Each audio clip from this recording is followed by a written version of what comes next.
നമ്മൾ കണ്ടുകൊണ്ടിരുന്ന ഇൻസ്പെക്ടർ ഋഷി എന്ന ഒരു രക്ഷയില്ലാത്ത ത്രില്ലർ ഇൻവെസ്റ്റിഗേഷൻ സീരീസിന്റെ അവസാന ഫൈനൽ പാർട്ടാണിത്. വീഡിയോ ആരംഭിക്കുന്നതിന് മുൻപ് എല്ലാ കൂട്ടുകാരും എനിക്കൊരു മോട്ടിവേഷനായിട്ട് ഈ ഒരു വീഡിയോക്ക് ഇപ്പൊ തന്നെ ഒന്ന് ലൈക്ക് ചെയ്തേക്കണേ. കഥ ഇഷ്ടപ്പെട്ടാല് ഇതിലും അടിപൊളി സീരീസുകൾ കാണാൻ താല്പര്യമുണ്ടെങ്കിൽ ട്വിസ്റ്റ് മലയാളി സീരീസ് എന്ന നമ്മുടെ ചാനൽ കൂടി ഒന്ന് സബ്സ്ക്രൈബ് ചെയ്ത് വെച്ചോളൂ. അപ്പോൾ നമ്മൾ തുടങ്ങല്ലേ. കഴിഞ്ഞ എപ്പിസോഡിന്റെ അവസാനത്തില് നമ്മുടെ ഹീറോ ആ ഒരു വനയക്ഷിയെ പിന്തുടർന്ന് പോയിക്കൊണ്ടിരിക്കുകയായിരുന്നില്ലേ. അങ്ങനെ കാട്ടിന്റെ ഉള്ളിലൂടെ കുറെ ദൂരം പോയ ശേഷമാണ് നമ്മൾ കാണുന്നത് കഥയുടെ ആരംഭത്തില് ആ ഒരു വനയക്ഷി പുറത്തുനിന്ന മരമില്ലേ, ആ മരത്തിന്റെ അടുത്തേക്കാണ് ആ വനയക്ഷി വന്നിട്ടുള്ളത്. എന്നാല് ഹീറോ എന്തിനാ അതിന്റെ പിന്നാലെ വന്നേ? അതിനെ പിടിക്കണം. അതിന് ശരിക്കും വനയക്ഷിയാണോ അല്ലെങ്കിൽ വല്ല മനുഷ്യരും വേഷം മാറിയിട്ട് ആളുകളെ കൊലപ്പെടുത്തുന്നതാണോ എന്ന് തെളിയിക്കാനല്ലേ. എന്നാൽ അവിടെ എത്തിയപ്പോ ഹീറോയുടെ കണ്ടീഷൻ പതിയെ മാറുകയാണ്. ശ്വാസം എടുക്കാൻ പറ്റാത്ത പോലെ അവിടെ കാൽമുട്ടിൽ ഇരുന്നു പോവാണ്. അപ്പോ ആ ഒരു വനയക്ഷിയില്ലേ നേരെ ഹീറോയുടെ അരികിലേക്ക് വന്നിട്ട് തൊട്ട് മുൻപിൽ നിന്ന് നമ്മുടെ ഹീറോയെ വല്ലാതെ ഭയപ്പെടുത്താണ്. നോർമലി വനയക്ഷിയുടെ മുൻപിൽപ്പെട്ട അധികം ആരും തന്നെ ജീവനോടെ ബാക്കിയായിട്ടില്ലല്ലോ. ഇനി ഹീറോയ്ക്ക് എന്തായിരിക്കും സംഭവിക്കുക? അപ്പോഴാണ് അടുത്ത ദിവസം നമ്മൾ കാണുന്നത് ഹീറോ തന്റെ വീട്ടിന് മുൻപിൽ കിടക്കുകയാണ്. ചുറ്റിലും ആ ഒരു പൂവില്ലേ, ആ പൂവുണ്ട്. ഞെട്ടി ഹീറോ എഴുന്നേറ്റപ്പോ ഹീറോയ്ക്ക് ഉറപ്പാണ് ഇന്നലെ ഞാൻ കണ്ടത് അത് സ്വപ്നമൊന്നുമല്ല, ഞാൻ നേരിട്ട് കണ്ടത് തന്നെയാണ്. എന്നിട്ടും വനയക്ഷി അതെന്തായിരിക്കും എന്നെ ഒന്നും ചെയ്യാത്തെ? അതുമാത്രമല്ല ഹീറോയ്ക്ക് വനയക്ഷിയുടെ മേലെ തീരെ വിശ്വാസമില്ലല്ലോ. എന്താണ് ഇന്നലെ അവിടെ സംഭവിച്ചേ? ഒന്നും ഹീറോയ്ക്ക് മനസ്സിലാവുന്നില്ല. അതേസമയത്ത് മറ്റൊരു ഭാഗത്ത് നമ്മുടെ അയ്യനാരില്ലേ യമുനയെ ഫോൺ വിളിച്ചിട്ട് ഒരു അപ്പാർട്ട്മെന്റിലേക്ക് വരാൻ പറയുന്നുണ്ട്. എന്നാൽ യമുന എന്തിനാ ഇപ്പൊ അയ്യനാര് വിളിക്കുന്നത് ഒന്നും മനസ്സിലാക്കാതെ വരുമ്പോ ആ ഒരു അപ്പാർട്ട്മെന്റിൽ എത്തിയപ്പോ അയ്യനാര് പറയുന്നുണ്ട്, ഈ അപ്പാർട്ട്മെന്റില്ലേ ഇത് നമുക്ക് വേണ്ടിയിട്ടാണ് ഞാൻ വാങ്ങിയത്. ഇനിയിപ്പോ നിന്നെ കുറ്റം പറയുന്ന, നിന്നില് കുറവ് മാത്രം കാണുന്ന എന്റെ ഫാമിലിയിലേക്ക് നമുക്ക് പോണ്ട. അപ്പൊ യമുന, അല്ല നിന്റെ കുടുംബം സമ്മതിക്കോ? അവരെ എതിർത്താലും അവര് സമ്മതിച്ചിട്ടില്ലെങ്കിലും നമ്മള് രണ്ടുപേരും സമാധാനത്തിൽ ഇവിടെയാണ് ജീവിക്കാൻ പോകുന്നത്. ഓൾറെഡി കുടുംബത്തിലെ എല്ലാ ആളുകളും പഴയ ചിന്താഗതിക്കാരാ. അവർക്ക് ഈ കണി ദോഷം എന്തൊക്കെയോ പറഞ്ഞിട്ട് എന്റെ മൈൻഡിനെ ഡിസ്ട്രാക്ട് ചെയ്തതാ. എന്നാല് അതില് ഏറ്റവും ബുദ്ധിമുട്ടിയത് അത് ഞാൻ മാത്രം. അവർക്കൊരു കുഴപ്പമില്ല. അതുകൊണ്ട് ഇനി മറ്റുള്ളവർ എന്ത് പറയുന്നല്ല, എന്റെ മനസ്സിൽ എന്താണ് ശരിയെന്ന് തോന്നുന്നത് അതാണ് ഞാൻ ചെയ്യാൻ പോകുന്നത്. അടുത്ത സീനില് നമ്മുടെ ചിത്രയിലെ ഒരു ബാറിലേക്ക് അയ്യനാരെ വിളിപ്പിച്ചിരിക്കുകയാണ്. അപ്പൊ അങ്ങേര് അല്ല എന്താ കാര്യം എന്ന് ചോദിക്കുമ്പോൾ ആ ഒരു കോൺട്രാക്ടർ ആയിട്ടുള്ള ഏകാംബരല്ലേ, അങ്ങേര് മരണപ്പെട്ട ശേഷം ഓഫീസ് ചെക്ക് ചെയ്തപ്പോൾ നമ്മുടെ ഹീറോയ്ക്ക് ഒരു ഫോൺ കിട്ടിയിരുന്നില്ലേ. ആ ഫോണിൽ എന്താ ഉള്ളതെന്ന് ചെക്ക് ചെയ്യാന് ചിത്രയുടെ കയ്യിൽ ഏൽപ്പിക്കുകയും ചെയ്തില്ലേ. അപ്പോൾ ആ ഫോൺ ചെക്ക് ചെയ്തപ്പോൾ ചിത്രയ്ക്ക് ഒരു കാര്യം മനസ്സിലായിട്ടുണ്ട്. ഏകാംബരത്തിന്റെ പിയുമായിട്ട് അങ്ങേര് കുറേ അധികം സമയം സംസാരിച്ചിട്ടുണ്ടായിരുന്നു. എന്നാൽ അന്ന് പിയോട് ചോദിച്ചപ്പോൾ എനിക്ക് ഫോണിനെ കുറിച്ച് ഒന്നും അറിയില്ല എന്നല്ല പറഞ്ഞേ. എന്നാൽ ആ ഒരു പിയെ ഈ ബാറിലേക്ക് വന്നിട്ടുണ്ട്. അതുകൊണ്ടാണ് നമ്മുടെ അയ്യനാരെ ചിത്ര വിളിപ്പിച്ചത്. അപ്പൊ ചിത്ര അവൾക്ക് പല കാര്യങ്ങളും അറിയാം. അതെന്താണെന്ന് പുറത്തിട്ടാൽ മതിയാവും. ആദ്യം ഞാനൊന്ന് സംസാരിച്ചു നോക്കാം. എന്നാൽ അവളുടെ സ്വഭാവത്തിൽ എന്തെങ്കിലും മാറ്റം ഉണ്ടെങ്കിൽ അപ്പൊ നീ വന്നാൽ മതി. എന്നിട്ട് ചിത്രയില്ലേ അവളുടെ അരികിലേക്ക് പോയിട്ട് അവളോട് സംസാരിച്ച് തുടങ്ങുകയാണ്. അങ്ങനെ പതിയെ വളരെ ക്ലോസ് ആയിട്ട് അവളെ ടച്ച് ചെയ്തിരിക്കെ സംസാരിക്കുന്നുണ്ട്. അത് കാണുമ്പോൾ അയ്യനാരുടെ ഉള്ളിൽ ഒരു സംശയമുണ്ട്. അല്ല ഇവളെന്താ ഇങ്ങനെ പെരുമാറുന്നത്? ഇനിയിപ്പോ ഇവള് ഒരു ലെസ്ബിയൻ ആയിരിക്കോ? അതുകൊണ്ടായിരിക്കും ചിലപ്പോ അവളുടെ റിലേഷനെ കുറിച്ചോ അല്ലെങ്കിൽ ഒരു ബോയ്സിനെ കുറിച്ചും തന്നോട് അവള് ഇതുവരെ ഒരു റൊമാൻറ്റിക് ആയിട്ട് പോലും സംസാരിക്കാതിരുന്നേ. കൂടുതൽ ഒന്നും പറയാതെ അങ്ങനെ അവിടെ നിന്ന് എഴുന്നേറ്റ് പോകുമ്പോ ചിത്ര പിന്നാലെ വരുന്നുണ്ട്. അല്ല എന്താ എന്നോട് പറയാണ്ട് പോകുന്നത്? അവളോട് ഞാൻ ചോദിച്ചപ്പോ അവൾക്ക് കൂടുതൽ കാര്യമൊന്നും അറിയില്ല. എന്നാൽ ഇത്രയും നാള് ചിത്ര ഒരു ലെസ്ബിയൻ ആണെന്ന് അയ്യനാറിന് അറിയില്ലായിരുന്നല്ലോ. അത് നേരിട്ട് കണ്ട് മനസ്സിലായപ്പോ തന്നെ അങ്ങേർക്കൊരു ഡിസ്ട്രാക്ഷൻ ഫീൽ ചെയ്യാണ്. അത് നമ്മുടെ ചിത്രക്ക് മനസ്സിലായിട്ടുണ്ട്. അപ്പോൾ അവളുടെ ഭാഗം ക്ലാരിഫൈ നോക്കുമ്പോൾ അയ്യനാര് പറയുന്നുണ്ട്, അത് നിന്റെ ഇഷ്ടമല്ലേ, നിനക്ക് എങ്ങനെ ജീവിക്കണോ അതുപോലെ നീ ജീവിച്ചോ, അതെന്നെ ബാധിക്കില്ല. നമ്മളെപ്പോഴും ജോലിയിലെ പാർട്ട്നേഴ്സ് അല്ലേ, അപ്പൊ ജോലിയെക്കുറിച്ച് മാത്രം നമ്മൾ ഡിസ്കസ് ചെയ്താൽ മതി. അപ്പൊ ചിത്ര, അല്ല ഇങ്ങനെയല്ലല്ലോ നീ ആദ്യം പറഞ്ഞേ, നമ്മള് രണ്ടുപേരും നല്ല ഫ്രണ്ട്സ് ആണ്, നിനക്ക് എന്ത് പറയണെങ്കിലും എന്നോട് ഷെയർ ചെയ്യാന്നൊക്കെ അല്ലേ. എന്നാൽ അങ്ങേര് തിരിച്ചൊന്നും പറയാതെ അവിടുന്ന് വേഗത്തില് നടന്നു പോവാണ്. എന്നാൽ കുറച്ചു ദൂരം എത്തിയപ്പോ അങ്ങേരുടെ മനസ്സ് സമ്മതിക്കുന്നില്ല. അല്ല ഞാനെന്ത് ഇങ്ങനെ ബിഹേവ് ചെയ്യുന്നേ? അവളെന്റെ ഫ്രണ്ട് അല്ലേ, അവൾ എങ്ങനെയാണെങ്കിലും അത് അവളുടെ ലൈഫല്ലേ, അതുപോലെ ഞാൻ അവളെ അക്സെപ്റ്റ് ചെയ്യണ്ടേ. അങ്ങനെ ഒരു സിഗരറ്റ് ഒക്കെ വലിച്ചിട്ട് തിരിച്ച് ചിത്രയുടെ അരികിലേക്ക് പോയിട്ട് അയ്യനാര് പറയുന്നുണ്ട്, എനിക്കിതിനെ കുറിച്ചൊന്നും വ്യക്തമായിട്ട് അറിയില്ല. എന്റെ ഫാമിലി അതുപോലെ ചുറ്റുപാടുകളൊക്കെ എന്നെ പഠിപ്പിച്ചത് ഇതൊക്കെ വലിയ തെറ്റാണെന്നാ. എന്നാൽ നിന്റെ സ്ഥാനത്ത് നിന്ന് ഞാനൊന്ന് ചിന്തിച്ചു നോക്കുമ്പോൾ എനിക്ക് മനസ്സിലാക്കാൻ പറ്റുന്നുണ്ട്. എന്നാൽ പെട്ടെന്ന് ഒരു ദിവസം എന്റെ ബിഹേവിയറിൽ മാറ്റം കൊണ്ടുവരാൻ പറ്റുമെന്നറിയില്ല. എന്നാൽ പതിയെ എന്റെ മനസ്സിനെ ഞാൻ തന്നെ പറഞ്ഞു പഠിപ്പിച്ചോളാം. അപ്പോൾ ചിത്രയും പറയുന്നുണ്ട്, എന്നെ മനസ്സിലാക്കാനൊന്ന് ട്രൈ ചെയ്താൽ മതി. എന്നാൽ ഇതുവരെയായിട്ട് മരണപ്പെട്ട 4 ആളുകൾ തമ്മിൽ കോമൺ ആയിട്ടുള്ള പ്രധാനപ്പെട്ട ഒരു കണക്ഷനും ഉള്ളതായിട്ട് നമ്മുടെ ടീം കണ്ടെത്തിയിട്ടില്ലല്ലോ. എന്നാൽ അവസാനം നമ്മുടെ ഹീറോയ്ക്ക് ഒരു കാര്യം മനസ്സിലായിട്ടുണ്ട്. അതായത് കൊല്ലപ്പെട്ട 4 പേരും ഒരു വിധത്തിലല്ലെങ്കിൽ മറ്റൊരു വിധത്തില് ആ ഒരു കാർഡിന് ഡാമേജ് ഉണ്ടാക്കിയിട്ടുണ്ട്. അതുകൊണ്ടായിരിക്കാം ചിലപ്പോ അവർക്ക് അവര് ചെയ്തതിനുള്ള ശിക്ഷ കിട്ടിയിട്ടുണ്ടാവുക. ആ ഒരു വേട്ടക്കാരനിലെ ശേഖർ, അവനെ കണ്ടുപിടിക്കണം. അവനെ കിട്ടിക്കഴിഞ്ഞാല് നമ്മുടെ മുമ്പിൽ മറഞ്ഞെടുക്കുന്ന പല ചോദ്യത്തിനും മറുപടി കിട്ടാൻ ചാൻസ് ഉണ്ട്. അടുത്ത സീനില് നമ്മുടെ ശേഖറിലെ ഏതൊരു ഗുഹയിലുള്ള പോലെയാണ് നമ്മൾ കാണുന്നത്. അപ്പോഴാണ് പെട്ടെന്ന് എന്തോ ഒരു ശബ്ദം അങ്ങനെ കേൾക്കുന്നേ. അല്ല എന്താ ഇപ്പൊ അത്? നോക്കുമ്പോ ഭയന്ന പോലെ ഒന്നുമില്ല. ശേഖരന്റെ അമ്മാവനില്ലേ അങ്ങേർക്ക് ഫുഡ് കൊടുക്കാൻ വന്നതാണ്. ഈ ഒരു അമ്മാവൻ തന്നെയാണ് പോലീസിന്റെ കയ്യിൽ നിന്ന് രക്ഷപ്പെട്ട ശേഖരന് ഒളിത്താവളായിട്ട് ഈ ഒരു സ്ഥലം സെറ്റ് ചെയ്ത് കൊടുത്തത്. എന്നിട്ട് നാളെ രക്ഷപ്പെട്ടു പോവാന് അതിരാവിലെ തന്നെ ഒരു ബസ് ഉണ്ട്, അപ്പോ അതിൽ രക്ഷപ്പെട്ടോ. അപ്പോ ശേഖർ അമ്മാവനോട് താങ്ക്സ് പറഞ്ഞിട്ട് എന്നാല് അമ്മാവൻ പോയിക്കോ. അടുത്ത സീനില് നമ്മുടെ ഹീറോ ഇല്ലേ സത്യയെ രക്ഷപ്പെടുത്തി കൊണ്ടെങ്കിലും ശരീരത്തിന് ചതവൊക്കെ പറ്റിയിട്ടില്ലേ. അപ്പോ അച്ഛൻ സത്യക്ക് മരുന്നൊക്കെ എടുത്തു കൊടുക്കുന്നുണ്ട്. അപ്പൊ ഹീറോ അല്ല സത്യ ഇപ്പോ എങ്ങനെയുണ്ട്? ഒന്നും പറയണ്ട, ഇപ്പോഴാണ് മര്യാദക്ക് 2 കണ്ണ് തുറക്കാനും കാഴ്ചയൊക്കെ ഒന്ന് കാണാനും പറ്റുന്നേ. എന്നാല് നമ്മുടെ ഹീറോയ്ക്ക് ഒരു കണ്ണ് മാത്രമേ ഉള്ളൂ. അത് ഹീറോയെ ഹേർട്ട് ചെയ്ത പോലെ ആയെന്ന് തോന്നിയപ്പോ സത്യ സോറി ചോദിക്കാണ്. അത് സാരല്ല, ഇത് ഞാൻ ആദ്യമായിട്ടൊന്നല്ല കുറേ കേൾക്കാൻ തുടങ്ങിയിട്ട്. അപ്പോഴാണ് അവർക്ക് 2 പേർക്കും ഒരു കോള് ഒരേ ടൈമിൽ വരുന്നത്. എന്താണെന്ന് നോക്കുമ്പോ ഇതുവരെ ആ ഒരു കാട്ടില് 4 ആളുകൾ കൊല്ലപ്പെട്ടിരുന്നില്ലേ? ഇന്ന് രാവിലെ ശേഖർ ഒരു ബസ്സില് രക്ഷപ്പെടാൻ പ്ലാൻ ചെയ്തിരുന്നില്ലേ? എന്നാല് ആ 4 ആളുകൾ എങ്ങനെ കൊല്ലപ്പെട്ടെ അതേ രീതിയിൽ ശേഖറും അവിടെ കൊല്ലപ്പെട്ട് കിടക്കാണ്. അതായത് ശേഖരന്റെ അമ്മാവനാണ് ആകെ ശേഖരനെ ഹെൽപ്പ് ചെയ്യാനുള്ളതെന്ന് മനസ്സിലാക്കിയിട്ടാണ് അവര് അമ്മാവനെ കണ്ടെത്തിയിട്ട് അങ്ങനെ ഇടിച്ചു പിഴിഞ്ഞിട്ട് ഈ ഒരു സ്ഥലം കണ്ടെത്തി ശേഖരനെ പിടിക്കാൻ വന്നേ. അപ്പോ ഹീറോയിൻ ടീം കാര്യങ്ങൾ ചോദിക്കുമ്പോൾ ഇന്ന് രാവിലെ അവൻ രക്ഷപ്പെടാൻ പ്ലാൻ ചെയ്തതാ. ഒരു ബസ് ഉണ്ടായിരുന്നു. എന്നാല് അവനിങ്ങനെ സംഭവിക്കുന്നത് ഞാൻ സ്വപ്നത്തിൽ പോലും കരുതിയില്ല. ഇന്നലെ രാത്രി അവന് ഭക്ഷണം കൊടുത്ത് പോകുമ്പോ ഞാനൊരു കാഴ്ച കണ്ടിട്ടുണ്ടായിരുന്നു. അതായത് രാത്രി ശേഖർ ഭക്ഷണം കൊടുത്തിട്ട് അമ്മാവൻ തിരിച്ചു പോകുന്ന സമയത്ത് ടോർച്ച് വെളിച്ചത്തിന്റെ ഹെൽപ്പോടെ പോയിക്കൊണ്ടിരിക്കുന്നേ. അപ്പൊ ആ ഒരു കാട്ടിലെ വനയക്ഷിയെ അങ്ങേര് കണ്ടിട്ടുണ്ടായിരുന്നു. അയാൾ പറയുന്നുണ്ട് ആ ഒരു വനയക്ഷി തന്നെയായിരിക്കാം ശേഖരനെ അവനെ കൊലപ്പെടുത്തിയിട്ടുണ്ടാവുക. അപ്പോ ഹീറോ പറയുന്നുണ്ട് ഞാനും ചില കാഴ്ചകൾ കണ്ടിട്ടുണ്ട്. ഇതുവരെ ഞാൻ കരുതിയത് വനയക്ഷി അത് ചിലപ്പോ സങ്കല്പമായിരിക്കുന്ന, എന്നാൽ എനിക്കിപ്പോ അതിനെ വിശ്വസിക്കാതിരിക്കാൻ പറ്റുന്നില്ല. അങ്ങനെ ശേഖരനെ അഭയം കൊടുത്ത ഗുഹയെക്കുറിച്ച് അമ്മാവൻ പറഞ്ഞിരുന്നില്ലേ? അപ്പൊ ആ ഒരു ഗുഹയിലേക്ക് ഹീറോയിൻ ടീം പോകാൻ തീരുമാനിക്കുകയാണ്. എന്നാൽ അതിന്റെ ഉൾഭാഗം ഫുള്ള് ഇരുട്ടല്ലേ. അപ്പൊ ചിത്ര എനിക്കിങ്ങനെ ക്ലോസ് ആയിട്ടുള്ള ഇരുട്ടുള്ള സ്ഥലത്തേക്ക് പോകാൻ വല്ലാതെ പേടിയാ. അങ്ങനെയാണെങ്കിൽ നീ പുറത്ത് വെയിറ്റ്, ഞങ്ങൾ പോയിട്ട് വേഗം വരാം. ഒറ്റക്ക് പുറത്ത് വെക്കുന്നതിലും നല്ലത് നിങ്ങളിവിടെ വരുന്നതല്ലേ. അങ്ങനെ ആ ഒരു ഗുഹയുടെ ഉള്ളില് അവർ അരിച്ച് പെറിക്കൊണ്ടിരിക്കുമ്പോഴാണ് ചിത്ര ഒരു ഹോള് പോലെ എന്തോ കാണുന്നേ. അല്ല എന്താ അതിൻ്റെ ഉള്ളിൽ അവർ നോക്കുമ്പോഴാണ് കുറെ അധികം വവ്വാലുകൾ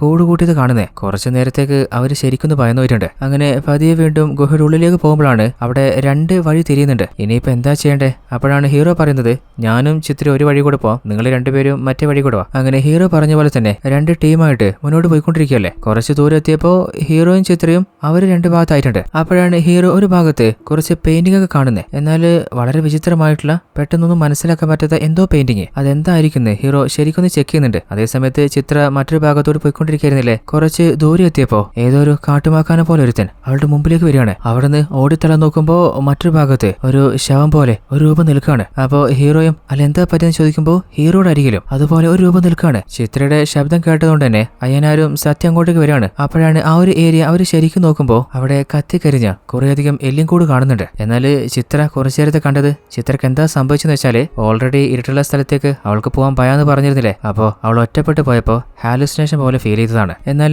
ആ ഒരു ഗുഹയിൽ നിന്ന് കുറച്ച് എല്ലും കൂടി കിട്ടിയിരുന്നില്ലേ. അപ്പൊ അതിനെക്കുറിച്ച് ഇതിനു മുൻപ് ആ ഒരു ഫോറസ്റ്റിലെ ഓഫീസർ ആയിരുന്നിരുന്ന അങ്ങേരോട് അതിനെക്കുറിച്ച് ചോദിക്കാന് ഹീറോയിൻ ടീം വരികയാണ്. അങ്ങേരോട് കാര്യങ്ങൾ ചോദിക്കുമ്പോൾ 20 വർഷങ്ങൾക്ക് മുൻപ് നടന്ന ചില ഫ്ലാഷ് ബാക്ക് അങ്ങേര് പറയുന്നുണ്ട്. അതായത് ഇപ്പോ തുടർ മരണങ്ങൾ സംഭവിച്ചുകൊണ്ടിരിക്കുന്ന ആ ഒരു ഫോറസ്റ്റ് ഏരിയയിലെ അവിടെ കാനകം എന്ന ഒരു ട്രൈബൽ വിഭാഗം സമാധാനത്തോടെ താമസിച്ചുകൊണ്ടിരിക്കുകയായിരുന്നു. എന്നാൽ അതിനിടയിലാണ് ഗവൺമെന്റ് അവരോട് കാട് വിട്ട് തന്നെ പുറത്തേക്ക് പോകാനുള്ള ഓർഡർ കൊടുക്കുന്നത്. അതായത് ഗവൺമെന്റിന്റെ പദ്ധതി എന്തായിരുന്നു വെച്ചാല് അവിടെ ചില സ്കീമിൽ ഉൾപ്പെടുത്തിയിട്ട് ചില ബിൽഡിങ്ങുകളും അതുപോലെ ഷോപ്പിംഗ് കോംപ്ലക്സും ഒക്കെ ചില സമുച്ചയങ്ങളൊക്കെ കൊണ്ടുവരാനായിരുന്നു. എന്നാൽ ആ ഒരു ജനങ്ങളുടെ കിടപ്പാടം പറിച്ചെടുത്തിട്ടല്ലേ അവിടെ പദ്ധതി കൊണ്ടുവരാൻ ഗവൺമെന്റ് തയ്യാറാവുന്നത്. അതുകൊണ്ട് തന്നെ ആ ജനങ്ങൾ മുഴുവനായിട്ട് ഗവൺമെന്റിന്റെ ആ ഒരു തീരുമാനത്തിനെതിരെ തിരിയാണ്. എന്നാൽ അവര് എത്ര സമരം ചെയ്തിട്ടും എത്ര പ്രക്ഷോഭങ്ങൾ നടത്തിയിട്ടും ഗവൺമെന്റിന്റെ തീരുമാനത്തിൽ ഒരു മാറ്റം ഉണ്ടായിരുന്നില്ല. ജനങ്ങൾക്ക് അനുകൂലമായിട്ട് ഒരു വിധിയും പുറപ്പെടുവിച്ചില്ല. അപ്പോ ജനങ്ങള് ആരും സ്വീകരിക്കാത്ത ഒരു തീരുമാനം എടുക്കുകയാണ്. അതായത് കഥയുടെ ആരംഭത്തിൽ നമ്മൾ കണ്ട ആ ഒരു ഗ്രാമത്തെ കുറിച്ച് തന്നെയാണ് ഇപ്പോ ആ ഒരു ഓഫീസർ പറയുന്നതും. അവരെടുത്ത തീരുമാനം എന്താണെന്ന് വെച്ചാല് ആ ഗ്രാമത്തിലെ എല്ലാ ആളുകളും ആത്മബലി കൊടുക്കാനാണ്. ആ ഒരു കാഴ്ച തന്നെയാണ് കഥയുടെ ആരംഭത്തിൽ നമ്മൾ കണ്ടിട്ടുണ്ടായിരുന്നത്. എന്നാൽ ഫോറസ്റ്റ് ഓഫീസേഴ്സിന്റെ ടീം അതുപോലെ ഗവൺമെന്റ് ടീമൊക്കെ കാനക ജനങ്ങൾ എവിടെയാന്ന് അന്വേഷിച്ചപ്പോ അവിടെ എവിടെയും കാണുന്നുണ്ടായിരുന്നില്ല. അപ്പോഴാണ് അവസാനം ഇനിയിപ്പോ ആ ഒരു ഗുഹയിലുണ്ടെങ്കിലോ അങ്ങനെ ഗുഹ തുറന്നപ്പോഴാണ് ആ ഗുഹയില് അവര് മുഴുവനായിട്ട് മരണപ്പെട്ട് കിടക്കുന്നത് അവർ കാണുന്നത്. എന്നാൽ അവരുടെ ഓരോരുത്തരുടെയും ബോഡിയുടെ അവശിഷ്ടങ്ങൾ അവിടുന്ന് നീക്കം ചെയ്യാൻ നോക്കുമ്പോൾ പല ആളുകൾക്കും പല ഹാലുസിനേഷൻസ് ഉണ്ടാകാൻ തുടങ്ങി. എന്നാൽ ഞങ്ങൾ എന്താ കരുതുന്ന വെച്ചാല് ആ ഒരു സ്ഥലത്തുണ്ടായിരുന്ന ചെടികൾ കൊണ്ടോ വല്ല സസ്യങ്ങളുടെ സ്മെല്ല് കൊണ്ടോ ആയിരിക്കാം അങ്ങനെ തോന്നിയെന്നാണ്. എന്നാൽ ഞങ്ങൾ വീണ്ടും ട്രൈ ചെയ്തിട്ടും അവസാനം വരെ നമുക്ക് അവിടെ ഉണ്ടായിരുന്ന മുഴുവൻ ബോഡിയും ക്ലിയർ ചെയ്യാനേ പറ്റിയില്ല. അപ്പോഴാണ് ഹീറോയുടെ ടീമിന് ഒരു കാര്യം മനസ്സിലാവുന്നത്. അതായത് ആ ഗുഹയിൽ കയറിയപ്പോൾ ഇവർക്കും സംഭവിച്ചത് സെയിം രീതിയിലുള്ള ഹാലൂസിനേഷൻ തന്നെ ആയിരിക്കാം. ചിലപ്പോൾ ആ ഒരു ഗുഹയിലുള്ള ചെടികളിൽ നിന്നായിരിക്കാം. കാനക ഗ്രാമത്തിലെ ജനങ്ങൾ അവരുടെ അവകാശത്തിന് വേണ്ടി സമരം ചെയ്തില്ലേ? അപ്പോൾ അവർക്ക് ആകെ ഒരു സപ്പോർട്ട് ഉണ്ടായിരുന്നത് ആ ഗ്രാമത്തിലെ തലവനായിരുന്നു. അപ്പോൾ അങ്ങേരോട് ആ ഒരു കാര്യങ്ങളെക്കുറിച്ച് ചോദിക്കാൻ വരുമ്പോൾ അന്ന് നടന്ന സമരത്തെക്കുറിച്ചിട്ടുള്ള പല ഡീറ്റെയിൽസും ഹീറോയ്ക്ക് പറഞ്ഞു കൊടുക്കുന്നുണ്ട്. ആ ഒരു കാനക ജനങ്ങളിലെ അവര് വളരെ പാവം പിടിച്ച ആരോടും ഒരു പ്രശ്നത്തിനും പോവാത്ത ജനങ്ങളായിരുന്നു. അവരുടെ പ്രധാന ലക്ഷ്യം ആ ഒരു കാടിനെ പ്രൊട്ടക്ട് ചെയ്യാവുന്നതാണ്. ആ ഒരു കാട്ടിലുള്ള എല്ലാവിധ മരുന്നുകളെക്കുറിച്ചും അതുപോലെ എന്തൊക്കെ പ്രൊട്ടക്ട് ചെയ്യണം എല്ലാം അവർക്കറിയാം. ആ കാട്ടിലെ മൃഗങ്ങളെ അവരിൽ ഒരുത്തരായിട്ടാണ് അവർ കണ്ടിരുന്നത്. ആ മൃഗങ്ങൾക്ക് മുറിവ് പറ്റിയാൽ പോലും ആ മൃഗങ്ങളെ അവരായിരുന്നു ട്രീറ്റ് ചെയ്യാറുണ്ടായിരുന്നത്. അത്രത്തോളം പാവായിരുന്ന നല്ല മനസ്സുള്ള ഒരു വിഭാഗമായിരുന്നു അവര്. അവർക്ക് ഇങ്ങനൊരു വിധി വരുന്നത് സ്വപ്നത്തിൽ ഞങ്ങൾ കരുതിയില്ല. എന്നാൽ അവരുടെ ആ ഒരു കൂട്ട ബലിക്ക് ശേഷം 20 വർഷം ആ പ്രോജക്റ്റ് ഗവൺമെന്റിന് മുന്നോട്ട് കൊണ്ടുപോകാനേ പറ്റിയില്ല. പലരും അതിനെതിരെ സമരം ചെയ്തിട്ട് അതങ്ങനെ പോസ്റ്റ്പോണ്ട് ആയിക്കൊണ്ടേയിരുന്നു. എന്നാൽ ഇപ്പോൾ ഇല്ലേ ആ ഒരു പ്രൊജക്ട് വീണ്ടും സ്റ്റാർട്ട് ചെയ്തിട്ടുണ്ട്. നമ്മുടെ സത്യയുടെയൊക്കെ ഹെഡായിട്ടുള്ള CFO ഇല്ലേ അങ്ങേരായിരുന്നു ആ ഒരു പ്രൊജക്ട് നടത്താനുള്ള ഓപ്പണിംഗ് സെറിമണി തന്നെ സ്റ്റാർട്ട് ചെയ്തത്. അങ്ങനെ ഹീറോയിൻ ടീം അതിനെക്കുറിച്ച് ഡിസ്കസ് ചെയ്യുമ്പോൾ നമ്മുടെ ചിത്രകില്ലേ ആ ഗുഹയിൽ വെച്ച് നടന്നത് ഹാലുസിനേഷൻ ആണെന്ന് വിശ്വസിക്കാനേ പറ്റുന്നില്ല. അപ്പോൾ ഹീറോ പറയുന്നുണ്ട്, ഞങ്ങൾ ആരും നീ പോയിട്ടുണ്ടായിരുന്ന ആ ചെടിയുടെ അരികിലേക്ക് വന്നിട്ടില്ല. നീ മാത്രമേ അതിന്റെ അരികിലേക്ക് പോയിട്ടുള്ളൂ. അതുകൊണ്ടാണ് നിനക്ക് മാത്രം ആ ഒരു ഹാലുസിനേഷൻ സംഭവിച്ചത്. വെറുതെ അതിനെക്കുറിച്ച് ഓർത്തിട്ട് നിന്റെ സമയം കളയണ്ട. അതേ സമയത്ത് അയ്യനാരില്ലേ അങ്ങേര് എന്തോ ആലോചിച്ചുകൊണ്ടിരിക്കുകയാണ്. അപ്പൊ ഹീറോ അല്ല എന്താ ആലോചിക്കുന്നത് ചോദിക്കുമ്പോൾ, സാറേ ഞാൻ പറയാം, പക്ഷെ ചിലപ്പോ സാറിന് ഇഷ്ടപ്പെടില്ല. അത് രണ്ടാമത്തെ കാര്യല്ലേ, ആദ്യം എന്താന്ന് പറ. അതായത് ആ ഒരു ജനങ്ങള് കൂട്ടത്തില് ബലി നൽകിയില്ലേ, അങ്ങനെ മാസ് സൂസൈഡ് എന്തിനാ നടത്തുകയെന്ന് ഞാൻ ഇന്റർനെറ്റിലൊന്ന് ചെക്ക് ചെയ്തപ്പോൾ ചില കാര്യങ്ങൾ കണ്ടു. അതായത് ഒന്നിച്ച് ചില ആളുകള് അവരുടെ ജീവൻ ബലി നൽകാൻ തീരുമാനിച്ചാല് അവര് ദൈവത്തിനോട് എന്തെങ്കിലും ഒരു ആഗ്രഹം പൂർത്തീകരിച്ച് കൊടുക്കാനും പറഞ്ഞിട്ടാണ് ആ ഒരു ആത്മഹത്യക്ക് ട്രൈ ചെയ്യാറ്. എനിക്ക് തോന്നുന്നത് കാനകത്തിലെ ജനങ്ങൾ മുഴുവൻ അവര് ദൈവമായിട്ട് കണ്ട വനേക്ഷയിലെ ആ ശക്തിയെ തിരിച്ചു കൊണ്ടുവരാൻ വേണ്ടിയിട്ടാണോ ആ ഒരു ബലി നൽകിയെന്ന് എന്റെ ഉള്ളിലൊരു സംശയമുണ്ട്. കുറച്ചു നാളായിട്ട് ഞാൻ ഇതിനെക്കുറിച്ച് അന്വേഷിക്കുന്നുണ്ട്. പല ആളുകളും പറഞ്ഞു വെച്ചിട്ട് അത് തന്നെ ആവാനാണ് സാധ്യത. അടുത്ത സീനില് നമ്മൾ കാണുന്നത് മംഗ നടത്തുന്ന ആ ഒരു വനേക്ഷയുടെ ഡ്രാമയാണ്. അതിന്റെ കോൺസെപ്റ്റും സെയിം തന്നെയാണ്. അതായത് കുറേയധികം ആളുകൾ അവരെ ആത്മബലി നൽകുകയാണ്. അതിലൂടെ ആ ഒരു വനേക്ഷി ശക്തിയോടെ തിരിച്ചു വരികയാണ്. നമ്മുടെ ഹീറോയിൻ ടീമും ആ ഒരു ഡ്രാമ നടക്കുന്ന സ്ഥലത്തേക്ക് വന്നിട്ടില്ലേ, ആ ഡ്രാമ അവർ കണ്ടിട്ടുണ്ട്. അടുത്ത സീനില് നമ്മുടെ ഹീറോയിന്റെ ബർത്ത്ഡേ ആഘോഷിക്കാൻ ഹീറോയിൻ പോയിട്ടുണ്ട്. കാരണം അവൾ ഇൻവൈറ്റ് ചെയ്തതാണ്. എന്നാൽ ആ ഒരു ബർത്ത്ഡേ പാർട്ടിക്കിടയിലാണ് ചെറിയ കുട്ടികൾ സ്പ്രേ അടിച്ച് കളിക്കുന്നത്. അപ്പൊ നമ്മുടെ ഹീറോയുടെ ഒരു കണ്ണിലാവാണ്. അങ്ങനെ ആ ഒരു കണ്ണ് ക്ലീൻ ചെയ്യുമ്പോൾ ആ കുട്ടികൾക്ക് മനസ്സിലായിട്ടുണ്ട് നമ്മുടെ ഹീറോയ്ക്ക് ഒറ്റ കണ്ണേ ഉള്ളൂ. അപ്പോൾ നമ്മുടെ ഹീറോ ആ ഒരു കണ്ണ് ക്ലീൻ ചെയ്യുമ്പോൾ ഹീറോയിനും ഹീറോയെ ഹെൽപ്പ് ചെയ്യാണ്. അപ്പോഴാണ് അതേ സ്ഥലത്ത് നമ്മുടെ മദറിന്റെ ഫോട്ടോ ഹീറോയ്ക്ക് കാണിച്ചു കൊടുക്കുന്നത്. എന്നെ എടുത്തു വളർത്തിയത് ഈ ഒരു അമ്മയാണ്. അപ്പോൾ അവളുടെ ചെറുപ്പകാലത്തെ ഓർമ്മകൾ വന്നിട്ട് അറിയാതെ അവളുടെ കണ്ണ് നിറയുന്നുണ്ട്. അങ്ങനെ അവര് രണ്ടുപേരും അവര് സ്റ്റേ ചെയ്യുന്ന ആ ഒരു വീട്ടിലേക്ക് വരുന്നുണ്ട്. അങ്ങനെ ഹീറോ ഉള്ളിലേക്ക് പോകുന്നതിന് മുൻപ് ഹീറോയിൻ പറയുന്നുണ്ട്, കുറച്ച് നാളായിട്ട് എനിക്ക് നിങ്ങളെ ഭയങ്കര ഇഷ്ടമാണ്. എനിക്കും തോന്നുന്നത് നിങ്ങൾക്കും എന്നോട് അങ്ങനെ ഒരു ഫീലിംഗ് ഉണ്ടെന്നാണ്. ഇനിയിപ്പോ എന്ത് തന്നെയാണെങ്കിലും നിങ്ങൾ ഓപ്പൺ ആയിട്ട് പറഞ്ഞോ. അപ്പോൾ ഹീറോയും കുറച്ചു നേരം ചിന്തിച്ചിട്ട് പറയുന്നുണ്ട്, എനിക്കും നിന്നെ ഇഷ്ടമാണ്. അപ്പോൾ ഹീറോയുടെ അരികിലേക്ക് ക്ലോസ് ആയി വരികയാണ്. അങ്ങനെ അവര് കിസ് ചെയ്യുമ്പോഴാണ് പെട്ടെന്ന് ആ ഒരു സ്ഥലത്ത് ലൈറ്റ് ഒക്കെ അല്ലേ ബ്ലിങ്ക് ആയിക്കൊണ്ടേ ഇരിക്കുന്നത്. അപ്പോൾ ഹീറോയ്ക്ക് മുകളിൽ നിന്നാണ് ശബ്ദം കേൾക്കുന്നത് മനസ്സിലായിട്ട് അവളോട് എന്റെ പിന്നിൽ തന്നെ വാന്ന് പറഞ്ഞിട്ട് അവളെയും കൂട്ടിട്ട് മുകളിലേക്ക് പോവാണ്. ഹീറോയിനാണെങ്കിൽ താഴെ നിന്നിട്ട് ആ ഒരു പടി സപ്പോർട്ട് ചെയ്യുന്നുണ്ട്. അങ്ങനെ ഹീറോ മുകളിൽ വന്നപ്പോ മുകളിലില്ലേ ആ ഒരു വനേക്ഷയുടെ രൂപം ഹീറോ കാണുകയാണ്. ആ ഒരു കാഴ്ച കണ്ടിട്ട് ഹീറോ വല്ലാതെ ഭയന്നു വന്നിട്ട്. അപ്പൊ ഹീറോയിൻ അല്ല എന്താ കണ്ടെന്ന് ചോദിക്കുമ്പോ ഭയന്ന് നമ്മുടെ ഹീറോയുടെ ബാലൻസ് തെറ്റി താഴത്തേക്ക് വീഴാൻ പോവാണ്. ഇവിടെയാണ് 9ാമത്തെ എപ്പിസോഡ് അവസാനിക്കുന്നത്. അടുത്ത എപ്പിസോഡിന്റെ സ്റ്റാർട്ടിങ്ങില് നമ്മുടെ സത്യയിലെ കണ്ണു തുറക്കുന്നത് ആ ഒരു ഗുഹയിലാണ്. അതായത് ഹീറോയിൻ ടീമും അന്വേഷിച്ചു പോയിരുന്നില്ലേ ആ ഗ്രാമത്തിലെ ജനങ്ങൾ മുഴുവൻ ആത്മബലി നൽകിയ ആ ഗുഹയില്. എന്നാൽ കണ്ണു തുറന്നപ്പോ സത്യക്ക് മനസ്സിലാവുന്നില്ല താൻ എങ്ങനെ ഇവിടെ എത്തിയേ, തനിക്ക് എന്താ സംഭവിക്കുന്നേ. അപ്പോഴാണ് സത്യയുടെ നേരെ മുൻപിലെ മരണപ്പെട്ട എല്ലാ ആളുകളും വന്നു നിൽക്കുന്നത് സത്യ കാണുന്നേ. അവര് സത്യയെ അനങ്ങാൻ വിടാതെ പിടിച്ചുകൊണ്ടിരിക്കുകയാണ്. അപ്പോ സത്യയുടെ ഓപ്പോസിറ്റ് ആ ഒരു വനയക്ഷയിലെ ആ ഒരു ശക്തി വരുന്നുണ്ട്. പെട്ടെന്ന് സത്യ ഞെട്ടി എഴുന്നേൽക്കാണ്. അതായത് ഇത്രയും നേരം സത്യ കണ്ടത് ഒരു സ്വപ്നം മാത്രമായിരുന്നു. അപ്പോഴാണ് സത്യയുടെ ഫോണിലേക്ക് ഒരു കോള് വരുന്നത്. എന്തോ ഒരു ഇൻഫർമേഷൻ കിട്ടിയിട്ട് പെട്ടെന്ന് തന്നെ സത്യ അവിടെ നിന്ന് നേരെ പോകുന്നത് സത്യയുടെ ഹെഡായിട്ടുള്ള DFO ഇല്ലേ അങ്ങേരെ ആരോ കൊലപ്പെടുത്തിയിട്ടുണ്ട്. അതായത് ഇതുവരെ എങ്ങനെയാണ് ആളുകൾ മരണപ്പെട്ടത് അതേ മെത്തേഡിൽ തന്നെയാണ് ഇങ്ങേരും മരണപ്പെട്ടിട്ടുള്ളത്. എന്നാൽ ഇതുവരെ മരണപ്പെട്ട 4 ആളുകൾ ഒരു വിധത്തിൽ ആ ഒരു ഫോറസ്റ്റിന് അല്ലെങ്കിൽ ജനങ്ങൾക്ക് ഉപദ്രവം ചെയ്തിട്ടുണ്ട്. എന്നാൽ DFO ഇങ്ങേരൊന്നും ചെയ്തിട്ടില്ലല്ലോ, പിന്നെ ഇങ്ങേരും മരണപ്പെടാൻ കാരണം എന്താ? അപ്പോഴാണ് നമ്മുടെ സ്പീഷീസ് ഡോക്ടർ ഇല്ലേ, അതായത് കഥയുടെ ആരംഭത്തിൽ തന്നെ ആ ചിലന്തിയെ കുറിച്ച് നമ്മുടെ ഹീറോ ഡിസ്കസ് ചെയ്ത ആ ഒരു ഡോക്ടർ വിളിച്ചിട്ട് പറയുന്നത്, അന്ന് നമ്മൾ ആ കാര്യം ഡിസ്കസ് ചെയ്ത ശേഷം ശേഷം ആ ചിലന്തിയെക്കുറിച്ച് ഞാൻ വ്യക്തമായിട്ട് ഏതൊക്കെ സോഴ്സിലൂടെ അന്വേഷിക്കാൻ പറ്റുമോ അങ്ങനെയൊക്കെ അന്വേഷിച്ച് നോക്കിയിരുന്നു. അപ്പോഴാണ് എനിക്കൊരു കാര്യം മനസ്സിലായത്. അതായത് ആ ജീവികളൊക്കെ, അതായത് ഈ ചിലന്തയ്ക്ക് പെട്ടെന്ന് വല കെട്ടാനുള്ള കഴിവില്ലേ, അതുപോലെ അതേ വിഭാഗത്തിലുള്ള മറ്റ് കുറേയധികം ജീവികളുണ്ട്. ഇവയൊക്കെ ഒരു പ്രത്യേക തരം പൂവിന്റെ സ്മെല്ലിന് അഡിക്റ്റ് ആണ്. ആ ഒരു പൂവ് ഞാൻ കളക്ട് ചെയ്തിട്ട് അതിന്റെ നീരെടുത്തിട്ടുണ്ട്. ആ ഒരു നീര് ഞാൻ സ്പ്രേ ചെയ്യുമ്പോൾ എന്താ സംഭവിക്കുന്നതെന്ന് നിങ്ങൾ തന്നെ നോക്കിയോ. എന്നിട്ട് അങ്ങനെ സ്പ്രേ ചെയ്യുമ്പോൾ ആ ഒരു ഭാഗത്തില്ലേ നിമിഷ നേരം കൊണ്ട് ചിലന്തി കൂട് കെട്ടാണ്. അപ്പൊ ഹീറോ, അതായത് ആരോ ഇതുവരെ കാട്ടില് കൊല്ലപ്പെട്ട ഓരോരുത്തരെ കൊലപ്പെടുത്തിയ ശേഷം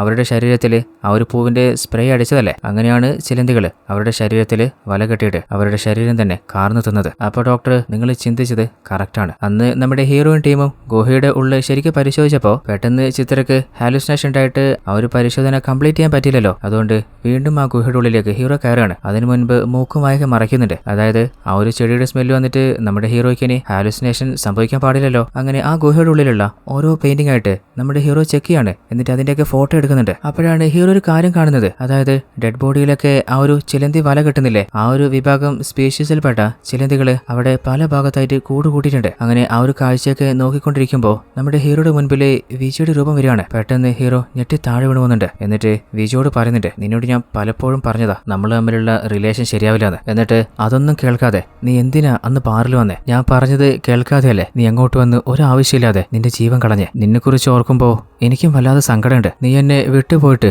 3 വർഷം കഴിഞ്ഞില്ലേ? ഈ 3 വർഷം സമാധാനത്തില് ഞാനൊന്നും ഉറങ്ങിയിട്ടില്ല. ഇനി എപ്പോഴാ നീ എനിക്ക് സമാധാനം തരാൻ പോന്നേ? എപ്പോഴാ നീ എന്നെ വിട്ടു പോകാൻ പോന്നേ? അപ്പോ പതിയെ അവളുടെ രൂപയില്ലേ ഹീറോയുടെ മുമ്പിൽ നിന്ന് മാഞ്ഞില്ലാതെയാവാണ്. അതായത് തന്റെ ഭാര്യയുടെ മരണത്തിന് താനാണ് കാരണം എന്നുള്ള ആ ഒരു കുറ്റബോധമില്ലേ, അതിൽ നിന്നിപ്പോ ഹീറോ കംപ്ലീറ്റ് ആയിട്ട് പുറത്തു വന്നിട്ടുണ്ട്. അപ്പോഴാണ് മുകൾ ഭാഗത്തൊരു ലൈറ്റ് ഹീറോ കാണുന്നേ. അല്ല, ഇത് എവിടുന്ന വരുന്നേ? അപ്പോഴാണ് ഒരു ചെറിയ ഭാഗം ഹീറോ കാണുന്നേ. അപ്പോ ആ ഒരു വെളിച്ചം ഇതിലൂടെയാണ് ഉള്ളിലേക്ക് വരുന്നത്. ആ ഗ്യാപ്പിലൂടെ ഹീറോ പുറത്തേക്ക് വരുമ്പോലെ ഹീറോ കാട്ടിൽ നിന്ന് ആ ഒരു വനയക്ഷി നേരിട്ട് കണ്ടിരുന്നില്ലേ, ഒരു മരത്തിലൂടെ പുറത്തു വന്നേ. അതേ മരത്തിലൂടെയാണ് ഹീറോ ഇപ്പൊ പുറത്തു വരുന്നേ. ആഹാ, അങ്ങനെയാണെങ്കിൽ ഗുഹയിൽ നിന്ന് ഈ വഴി പുറത്തു വരാല്ലേ? അതേ സമയത്ത് നമ്മുടെ അയ്യനാരില്ലേ യമുനയെ കൂട്ടിക്കൊണ്ടുവന്നിട്ടുണ്ട്. എന്താണെന്നറിയില്ല, ഋഷി സാറിന് നിന്നെ ഒന്ന് കാണുന്നു പറഞ്ഞിട്ടുണ്ട്. അങ്ങനെ ഹീറോയുടെ ടീം മുഴുവനായിട്ട് അങ്ങോട്ടേക്ക് വരികയാണ്. എന്നിട്ട് ഹീറോയുടെ യമുനയെ കൂട്ടിട്ട് വന്നിട്ടുണ്ട്. അപ്പോൾ നമ്മുടെ ഹീറോ ഇല്ലേ ഓൾറെഡി ഗുഹയിലേക്ക് പോയപ്പോൾ അവിടെ നിന്ന് എടുത്ത ഫോട്ടോസ് മുഴുവൻ ടേബിളിൽ വെച്ച് ചോദിക്കുന്നുണ്ട്, ഈ ഒരു ഫോട്ടോസിൽ നിന്ന് നിങ്ങൾക്ക് എന്തെങ്കിലും മനസ്സിലാക്കാൻ പറ്റുന്നുണ്ടോ? യമുനയ്ക്ക് തന്റെ അച്ഛൻ പല കാര്യങ്ങളും പഠിപ്പിച്ചു കൊടുത്തിട്ടുണ്ട്. അപ്പോൾ അത് വെച്ചിട്ട് അവള് പറയുന്നുണ്ട്,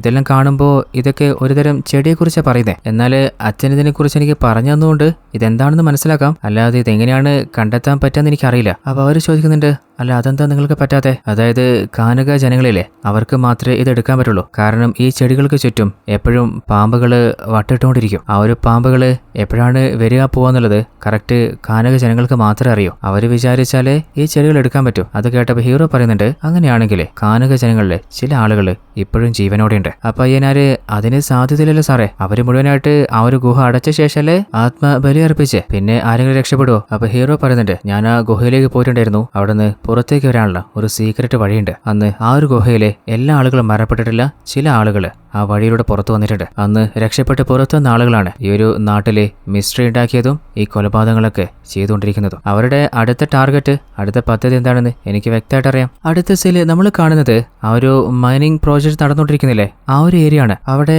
രാപ്പകലില്ലാതെ ജോലി നടന്നുകൊണ്ടിരിക്കുകയാണ്. അപ്പോൾ ജോലിക്ക് വന്നിട്ടുള്ള ഒരാൾ ചോദിക്കുന്നുണ്ട്, അല്ല ഇവിടെ പലരും മരണപ്പെട്ടിട്ടില്ലേ, ഇനിയിപ്പോൾ നമ്മൾ ജോലി ചെയ്താല് ആ വനയക്ഷി നമ്മളെയും കൊല്ലുവോ? അപ്പോൾ കൂടെയുള്ള ആള് പറയുന്നുണ്ട്, വനയക്ഷി അതൊക്കെ കെട്ടുകഥയല്ലേ. അപ്പോഴാണ് അവിടെ എന്തോ ഒരു ശബ്ദം കേട്ടിട്ട് വാച്ച്മാൻ ടോർച്ചടിച്ച് നോക്കുന്നേ. അപ്പോൾ മരത്തിന്റെ മുകളിലെ ആ ഒരു രൂപ അയാൾ കാണുന്നുണ്ട്. ആ ഒരു കാഴ്ച കണ്ടിട്ട് നെഞ്ചും മുട്ടും വരച്ചിട്ട് അങ്ങനെ അവിടെ നോട് തള്ളുന്നുണ്ട്. അതേ സമയത്ത് ഉള്ളിലെ പലരും ജോലി ചെയ്യുന്നില്ലേ, അവിടെ ലൈറ്റ് ബ്ലിങ്കായി എരിഞ്ഞുകൊണ്ടിരിക്കുകയാണ്. അത് മാത്രമല്ല ആ ഒരു ഏരിയ മുഴുവനായിട്ട് ഷെയ്ക്ക് ആവുകയാണ്. അവിടെ ജോലി ചെയ്തുകൊണ്ടിരുന്ന എല്ലാ ആളുകൾക്കും വല്ലാതെ പേടിയാവുന്നുണ്ട്. അപ്പോഴാണ് ഹീറോയിൻ ടീമും അങ്ങോട്ടേക്ക് വരുന്നത്. അപ്പോൾ വാച്ച്മാൻ പറയുന്നുണ്ട്, സാറേ കുറച്ചു നേരത്തെ ഞാൻ മരത്തിന്റെ മുകളിൽ വനയക്ഷി കണ്ടിട്ടുണ്ടായിരുന്നു. അപ്പോൾ ഹീറോയിൻ ടീമില്ലേ ഉള്ളില് ജോലി ചെയ്യുന്ന ആളുകളെ രക്ഷിക്കാൻ വേണ്ടി വേഗത്തിൽ വരികയാണ്. അതിനുള്ളില് അവിടെ മുഴുവനായിട്ട് ഭൂകമ്പം സംഭവിക്കുകയാണ്. അതിൽപ്പെട്ട് കുറേയധികം ആളുകൾ മരണപ്പെട്ടു പോകുന്നുണ്ട്. അപ്പൊ ഹീറോയ്ക്ക് ഒരു കാര്യം ഉറപ്പായിട്ടുണ്ട്, അതായത് ആരോ പ്ലാൻ ചെയ്തിട്ടാണ് ഇതൊക്കെ ചെയ്തുകൊണ്ടിരിക്കുന്നത്. ഒരു ഭാഗം മുഴുവനായിട്ട് കല്ല് വീണിട്ട് അതിന്റെ മറുഭാഗത്ത് ജോലിക്കാർ കുടുങ്ങിയിരിക്കല്ലേ. അപ്പൊ ഹീറോ വേഗത്തില് ആ കല്ലുകൾ മാറ്റാൻ നോക്ക്.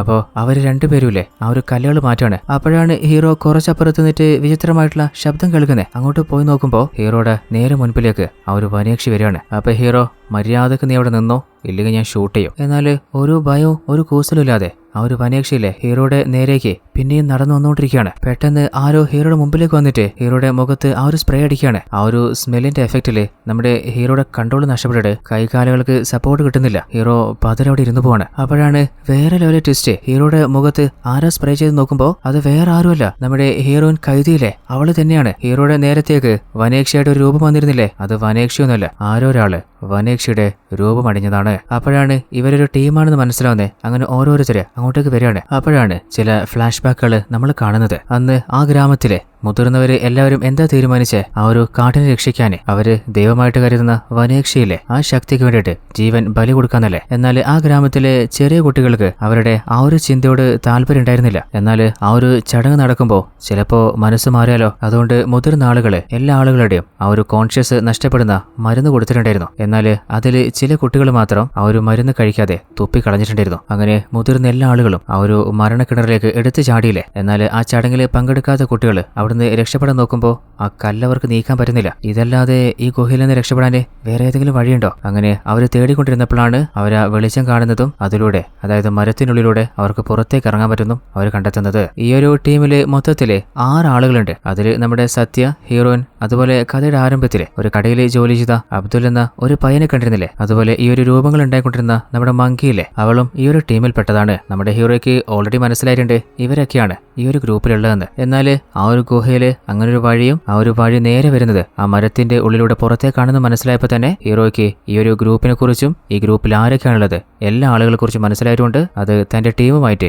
ഓൾറെഡി നമ്മുടെ ഹീറോ ഡിസ്കസ് ചെയ്യുകയും ചെയ്തിട്ടുണ്ട്. അന്ന് ആ ഒരു ഗ്രാമത്തിലെ ചെറിയ കുറച്ച് കുട്ടികൾ രക്ഷപ്പെട്ടിട്ടുണ്ടാവാനുള്ള സാധ്യതയുണ്ട്. അന്ന് ആ ഒരു ഗ്രാമത്തിലെ ജനങ്ങൾ മുഴുവൻ സമരം നടത്തിയിരുന്നില്ലേ. അപ്പോൾ ആ കൂട്ടത്തില് കുറെ ചെറിയ കുട്ടികളുടെ ഫോട്ടോസ് അവർക്ക് കിട്ടിയിട്ടുണ്ടായിരുന്നില്ലേ. അപ്പോൾ ആ ഫോട്ടോസ് വെച്ചിട്ട് ഹീറോ പറയുന്നുണ്ട് ഇതിലെ ചില കുട്ടികളായിരിക്കാം ഇപ്പോൾ വലുതായിട്ട് വനേക്ഷയായിട്ട് അവർ വസിച്ചിരുന്ന ആ ഒരു കാടിനെ, അവരുടെ ഗ്രാമത്തെ പ്രൊട്ടക്ട് ചെയ്യാൻ ശ്രമിക്കുന്നത്. ഇപ്പോൾ അവർ വലുതായി കഴിഞ്ഞാൽ അവരുടെയൊക്കെ ഏകദേശം മുഖം ഇങ്ങനെയാണ് വരിക. അതൊന്ന് ഫിൽട്ടർ ചെയ്തെടുക്കാൻ ചെറുപ്പത്തിലെ അവരുടെ ഫോട്ടോസ് ഓൾറെഡി ഹീറോ കൊടുത്തിട്ടുണ്ടായിരുന്നു. റോബർട്ട് മരണപ്പെട്ട കേസ് അന്വേഷിക്കുമ്പോൾ തന്നെ പേടിച്ച് വരച്ച് അബ്ദുൽ ഓടിപ്പോയിരുന്നില്ലേ. അപ്പം മുതൽ തന്നെ അവന്റെ മേലെ ഹീറോയ്ക്ക് സംശയം സ്റ്റാർട്ടായിട്ടുണ്ട്. അങ്ങനെ അവന്റെ വാപ്പയും അമ്മയും അവനോട് സംസാരിക്കുന്നതിനിടയിലാണ് നമ്മുടെ ഹീറോ ഒരു കാര്യം കേൾക്കുന്നത്. അതായത് അബ്ദുലിനെ അവര് ദത്തെടുത്ത് വളർത്തിയതാണ്. അന്ന് മുതൽ അബ്ദുലിന്റെ മേലെ നല്ല സംശയമുണ്ട്. അങ്ങനെ ഹീറോയുടെ ടീം അവനെ ഫോളോ ചെയ്തുകൊണ്ടിരുന്നപ്പോ ഒരു ദിവസം മങ്കിയിലെ അവനെ മീറ്റ് ചെയ്യാൻ വന്നിട്ട് അവനുമായിട്ട് സംസാരിക്കുന്നത് കണ്ടിട്ടുണ്ടായിരുന്നു. എന്നാൽ 1-2 പ്രാവശ്യമല്ല അങ്ങനെ നടന്നേ. അപ്പൊ തന്നെ അവർക്ക് മനസ്സിലായിട്ടുണ്ട് മങ്കയ്ക്കും ആ ഒരു ഗ്രൂപ്പുമായിട്ട് ബന്ധമുണ്ട്. ആ ഒരു ഗ്രാമത്തലവനില്ലേ അങ്ങേരുടെ മകളിലെ മങ്ക.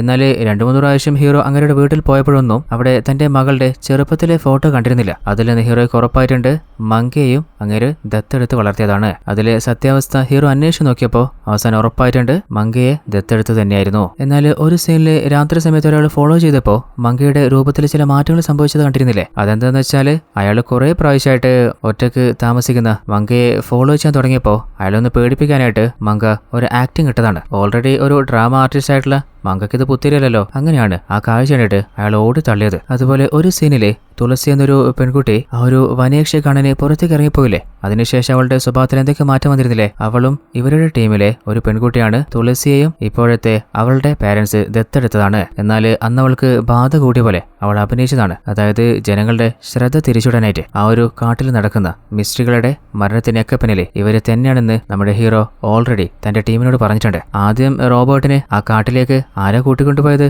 അബ്ദുൽ അല്ലേ. റോബോട്ടും അബ്ദുലും 2 ഭാഗത്തേക്ക് ഡൈവേർട്ട് ആയിട്ടല്ലേ ആ ഒരു മൂങ്ങിയെ തേടിപ്പോയത്. എന്നാൽ അബ്ദുല് ആ ഒരു അവസരം ഉപയോഗിക്കായിരുന്നു റോബോട്ടിനെ ഭയപ്പെടുത്താന്. അതേ സമയത്ത് അബ്ദുലിനെ സപ്പോർട്ട് ചെയ്തുകൊണ്ട് ബാക്കി എല്ലാ ടീമും കൂടെ തന്നെ ഉണ്ടായിരുന്നു. അങ്ങനെ അവസാനം റോബോട്ടിന്റെ കോൺഷ്യസ് നഷ്ടപ്പെടുത്തിയ ശേഷം വനേക്ഷയായിട്ട് രൂപണിഞ്ഞിട്ടുള്ള ആ ഒരാള് അവനെ അടിച്ചു കൊലപ്പെടുത്തിയതാണ്. അതായത് വളരെ മാസ്റ്റർ മൈൻഡോടെ പ്ലാൻ ചെയ്തിട്ടാണ് ഇവര് ആ ഒരു കൊലപാതകം നടത്തിയത്. അതുപോലെ തന്നെയാണ് അവിടെ നടന്ന എല്ലാ കൊലപാതകങ്ങളും ഇവര് ചെയ്തുകൊണ്ടേയിരുന്നത്. ആ ഒരു ഫോറസ്റ്റിനെ ആപത്ത് കൊണ്ടുവരാനല്ലേ കോൺട്രാക്ടർ ട്രൈ ചെയ്തേ. അപ്പോ ഇവരുടെ കൂട്ടത്തിലെ ചില ആളുകള് കോൺട്രാക്ടറിന്റെ ഭാര്യ സംഗീതയെ വീടിന്റെ പുറത്തുനിന്ന് ശബ്ദമുണ്ടാക്കിയിട്ട് ശ്രദ്ധ തിരിച്ചിട്ട് റൂമും ലോക്ക് ചെയ്തിട്ട് അങ്ങേരെ വലിച്ചെടുത്ത് കൊണ്ടുപോയതാണ്. അതുമാത്രല്ല 2 പ്രാവശ്യം നമ്മുടെ ഹീറോയിന്റെ കൺമുമ്പില് ആ ഒരു വനേക്ഷയെ അവള് കണ്ടതല്ലേ. അവളുടെ കൂടെ ഉണ്ടായിരുന്ന സെൽവി പേടിച്ചു വരച്ച് അവളുടെ നാട്ടിലേക്ക് പോയി. എന്നിട്ടും ഹീറോയിൻ എന്തുകൊണ്ട് പോയില്ല? കാരണം അവളും ഈ ഒരു ഗ്രൂപ്പിൽ പെട്ടതല്ലേ. അപ്പോ ഗ്രാമത്തലവനോട് ഹീറോ ചോദിക്കുന്നുണ്ട് ആ ഗ്രാമത്തിൽ നിന്ന് കുറച്ച് കുട്ടികൾ രക്ഷപ്പെട്ട കാര്യം നിങ്ങൾക്ക് അറിയില്ലായിരുന്നോ? എന്നിട്ട് എന്തുകൊണ്ടാ അത് പുറത്ത് പറയാതിരുന്നേ? അപ്പൊ അങ്ങേര്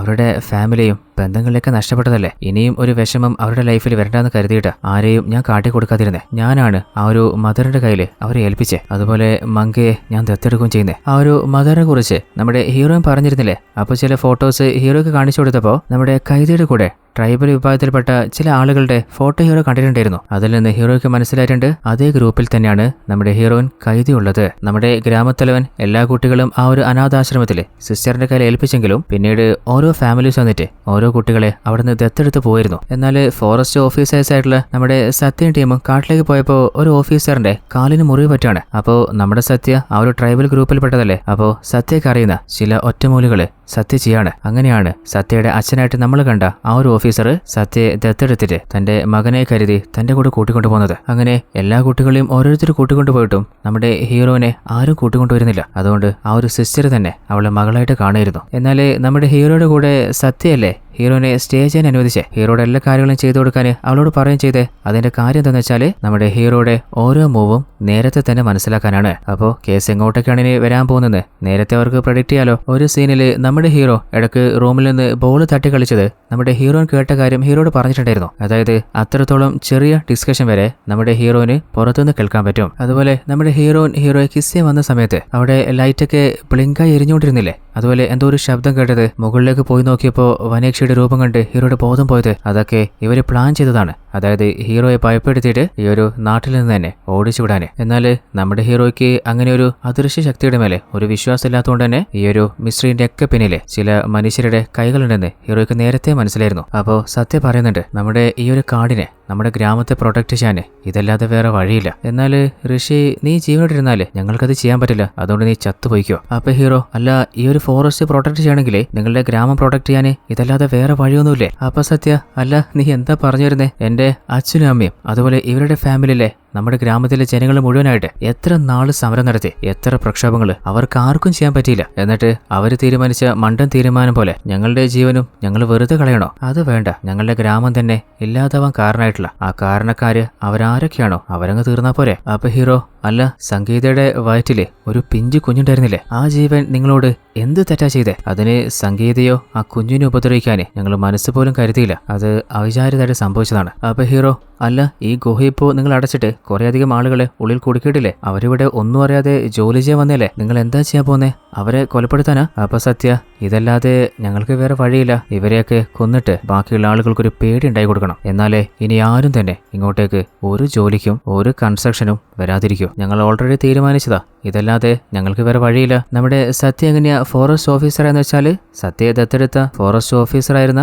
അവന്റെ അച്ഛൻ തന്നെയാണ് അവനെയും ഈ ഒരു സ്ഥാനത്തേക്ക് കൊണ്ടിരുന്നത്. 4 വർഷങ്ങൾക്ക് മുൻപാണ് സത്യയുടെ ഇതേ ഗ്രാമത്തിലേക്ക് പോസ്റ്റിംഗ് വാങ്ങിയിട്ട് സത്യ വരുന്നത്. അപ്പോഴും ഓൾറെഡി ഇർഫാൻ അവിടെ വർക്ക് ചെയ്യുന്നുണ്ടായിരുന്നു. അപ്പോൾ സത്യയുടെ അച്ഛനുമായിട്ട് ഇപ്പോൾ പുതുതായിട്ട് വന്നിട്ടുള്ള DFO ലേഡിയെ കുറിച്ച് അവർ സംസാരിക്കുകയാണ്. ഇർഫാൻ എന്താ പറയുന്നത് വെച്ചാല് ആ ഒരു ലേഡിയിലെ അവര് കൈക്കൂലി വാങ്ങിയിട്ട് ഇഷ്ടത്തിന് ആർക്ക് വേണമെങ്കിലും എന്തും ഒപ്പ് ഇട്ട് കൊടുക്കും. ഈ ഒരു കാട് മുഴുവനായിട്ട് അവര് മുറിച്ചു വിറ്റാലും അതിശയിക്കാനില്ല. അങ്ങനെ ഓൾറെഡി നമ്മുടെ സത്യക്കും ടീമിന് മനസ്സിലായിട്ടുണ്ട് DFO ലേഡിയിലെ അവരും ഈ ഒരു കാടിനെ നശിപ്പിക്കാന് ഒരു വിധത്തിൽ കൂട്ടുനിന്നിട്ടുണ്ട്. അതുകൊണ്ടാണ് തക്കം പാർത്തിട്ട് അവരെയും ഇവര് കൊന്നു തള്ളിയത്. അങ്ങനെ അവരുടെ ഗ്രാമത്തിന് ആരൊക്കെയാണ് ആപത്തുണ്ടാക്കാൻ പോകുന്നത് അവരെ ഓരോരുത്തർ തീർക്കാന് നമ്മുടെ സത്യമാണ് മാസ്റ്റർ പ്ലാൻ ഉണ്ടാക്കുന്നത്. അതിനുശേഷം ഇവര് ചെറുപ്പത്തില് ആ ഗ്രാമത്തിൽ നിന്ന് പല ഭാഗത്തേക്കായിട്ട് ഓരോരുത്തര് വിഭജിച്ചു പോയില്ലേ. അങ്ങനെ എല്ലാരെയും കാണാന് സത്യ വന്നിട്ട് അവരോട് പറയുന്നുണ്ട് ഞങ്ങളുടെ ഗ്രാമത്തെ ഞങ്ങളുടെ ഫോറസ്റ്റിനെ പ്രൊട്ടക്ട് ചെയ്യാന് നമ്മളെല്ലാവരും ചേർന്നിട്ട് വേണം എന്തെങ്കിലും ചെയ്യാന്. അങ്ങനെയാണ് അവര് ടീം ഫോം ചെയ്യുന്നതും സത്യയും അതുപോലെ അവരും ചേർന്നിട്ട് മാസ്റ്റർ പ്ലാന് ഡെവലപ്പ് ചെയ്യുന്നതും പദ്ധതിയൊക്കെ പതിയെ വർക്ക് ചെയ്യുന്നതും. എന്നാൽ